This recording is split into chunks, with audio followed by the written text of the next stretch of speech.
Antarctica की मेरी यात्रा एक सपने जैसी थी। ये दुनिया के सबसे दूरस्थ और रहस्यमय महाद्वीप की यात्रा थी। यात्रा लंबी थी, लगभग 100 घंटे कार, हवाई जहाज और जहाज से, लेकिन हर पल प्रतीक्षा के लायक था। अंटार्कटिका पहुंचने पर मुझे एहसास हुआ कि यह कितना विशाल और शांत है। चारों ओर बर्फ और बर्फ ही बर्फ थी। हवा ठंडी और कुरकुरे थी और चारों ओर सन्नाटा था। यह एक ऐसी दुनिया थी जैसा मैंने पहले कभी नहीं देखा था। अगले 2 हफ्ते मैंने इस अविश्वसनीय जगह की खोज में बिताए। मैंने विशाल हिमखंड, राजसी ग्लेशियर और अद्भुत वन्य जीवों को देखा। मैंने इस यात्रा से बहुत कुछ सीखा, न केवल अंटार्कटिका के बारे में बल्कि खुद के बारे में भी। अंटार्कटिका को श्वेत महाद्वीप के रूप में जाना जाता है और यह देखना आसान है कि क्यों। यह धरती का 5वां सबसे बड़ा महाद्वीप है और इसका लगभग 98% हिस्सा बर्फ से ढका हुआ है। ये बर्फ की चादरें मीलों तक फैली हुई हैं और कई जगहों पर उनकी मोटाई 2 मील से भी ज्यादा है। अंटार्कटिका पृथ्वी का सबसे ठंडा, हवादार और शुष्क महाद्वीप भी है। यहाँ का तापमान -128 डिग्री फ़ारेनहाइट तक गिर सकता है और हवा 200 मील प्रति घंटे की रफ्तार से चल सकती है। इतनी कठोर परिस्थितियों के बावजूद यहाँ जीवन पनपता है। ये महाद्वीप पेंगुइन, सील, व्हेल और विभिन्न प्रकार के समुद्री पक्षियों की एक अद्भुत श्रृंखला का घर है। ये जीव इस चरम वातावरण में जीवित रहने के लिए उल्लेखनीय रूप से अनुकूलित हैं और वे अंटार्कटिका की नाजुक सुंदरता का प्रमाण हैं।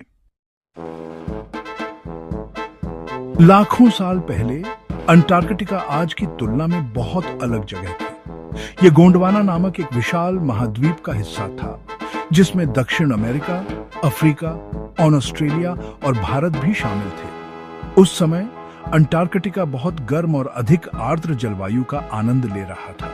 यह घने जंगलों और विविध पौधों और जानवरों की एक विशाल सरणी से आच्छादित था। डायनासोर पृथ्वी पर घूमते थे और समुद्र प्रागैतिहासिक समुद्री जीवन से भरे हुए थे। यह कल्पना करना कठिन है कि यह जमी हुई बंजर भूमि कभी इतनी जीवंत और हार्वेस्ट थी। हालांकि लाखों वर्षों में महाद्वीप अलग हो गए और अंटार्कटिका दक्षिण की ओर चला गया। जैसे जैसे यह दक्षिण की ओर बढ़ता गया, इसकी जलवायु बदल गई और यह धीरे धीरे जमे हुए बंजर भूमि में बदल गया, जिसे हम आज जानते हैं। अंटार्कटिका की बर्फ की चादरें और ग्लेशियर दुनिया की मीठे पानी का एक विशाल भंडार है, जिसमें पृथ्वी का लगभग 70% मीठा पानी है। इस बर्फ का समुद्र के स्तर और वैश्विक जलवायु प्रणालियों पर गहरा प्रभाव पड़ता है। जैसे जैसे जलवायु परिवर्तन हमारे ग्रह को गर्म करता है, अंटार्कटिका की बर्फ चिंताजनक दर से पिघल रही है। इसके गंभीर परिणाम हो सकते हैं, जिसमें समुद्र का स्तर बढ़ना, समुद्री धाराओं में बदलाव और दुनिया भर में मौसम के पैटर्न में बदलाव शामिल है। अंटार्कटिका का पारिस्थितिकी तंत्र भी जलवायु परिवर्तन के प्रभावों के प्रति संवेदनशील है। जैसे जैसे बर्फ पिघलती है, ये वन्य जीवों के आवास को बदल देती है और पेंगुइन और सील जैसी प्रजातियों के लिए खतरा पैदा करती है, जो अपने अस्तित्व के लिए बर्फ पर निर्भर हैं। अपनी कठोर परिस्थितियों के बावजूद अंटार्कटिका जीवों की एक आश्चर्यजनक सरणी का घर है। सबसे प्रतिबिंबित निवासियों में से एक पेंगुइन है। ये उड़ान रहित पक्षी बर्फ पर चलने और तैरने के लिए उल्लेखनीय रूप से अनुकूलित हैं और वे मछली, क्रिल और अन्य समुद्री जीवों को पकड़ने के लिए ठंडे पानी में गोता लगाते हैं। अंटार्कटिका में सील की कई प्रजातियां भी पाई जाती हैं, जिनमें वेडेल सील, हाथी सील और तेंदुआ सील शामिल हैं। ये सील बर्फ पर प्रजनन करते हैं और भोजन के लिए समुद्र पर निर्भर रहते हैं। वे तेंदुआ सील जैसी प्रजातियों के साथ खाद्य श्रृंखला में महत्वपूर्ण भूमिका निभाते हैं, जो पेंगुइन और अन्य सील का शिकार करते हैं। अंटार्कटिका के आसपास के पानी में व्हेल, डॉल्फिन और पोर्पोइस जैसी समुद्री स्तनधारियों की एक विस्तृत विविधता भी पाई जाती है। ये जानवर क्रिल, मछली और अन्य समुद्री जीवों को खिलाने के लिए ठंडे, पोषक तत्वों से भरपूर पानी में आते हैं। एक बदलता परिदृश्य। जैसे जैसे मैं अंटार्कटिका में यात्रा करता था, मैं मदद नहीं कर सकता था, लेकिन जलवायु परिवर्तन के प्रभावों को देख सकता था। ग्लेशियर पीछे हट रहे थे, बर्फ की चादरें टूट रही थीं और पानी का तापमान बढ़ रहा था। ये परिवर्तन इस क्षेत्र के नाजुक पारिस्थितिकी तंत्र के लिए एक गंभीर खतरा पैदा करते हैं।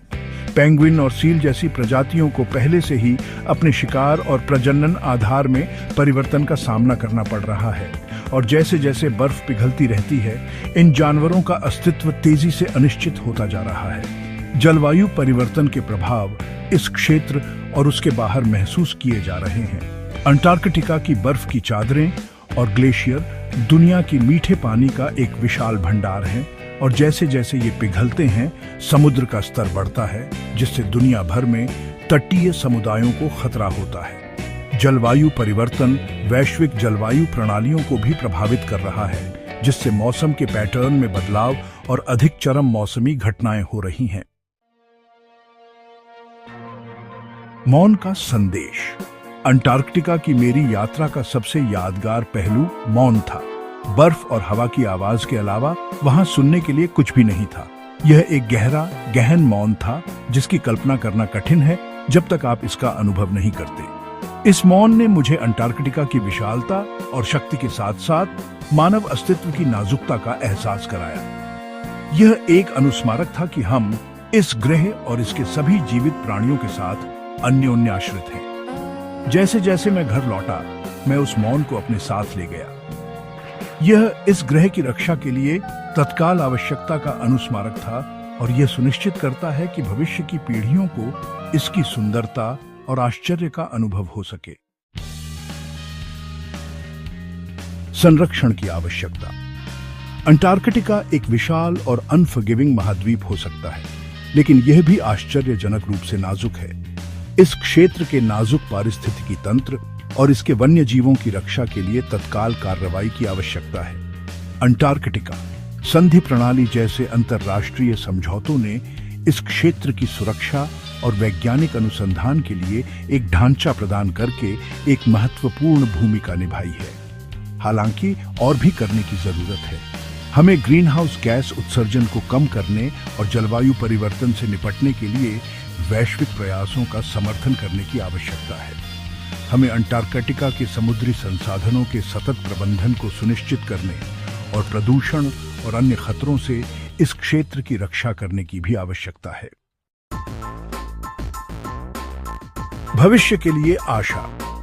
अंटार्कटिका की मेरी यात्रा एक विनम्र और प्रेरणादायक अनुभव था। इसने मुझे इस ग्रह की सुंदरता और नाजुकता और इसकी रक्षा के लिए हमारी जिम्मेदारी की याद दिला दी। हालांकि जलवायु परिवर्तन की चुनौतियां कठिन हैं, मेरा मानना है कि यदि हम एक साथ काम करते हैं तो अभी भी आशा है।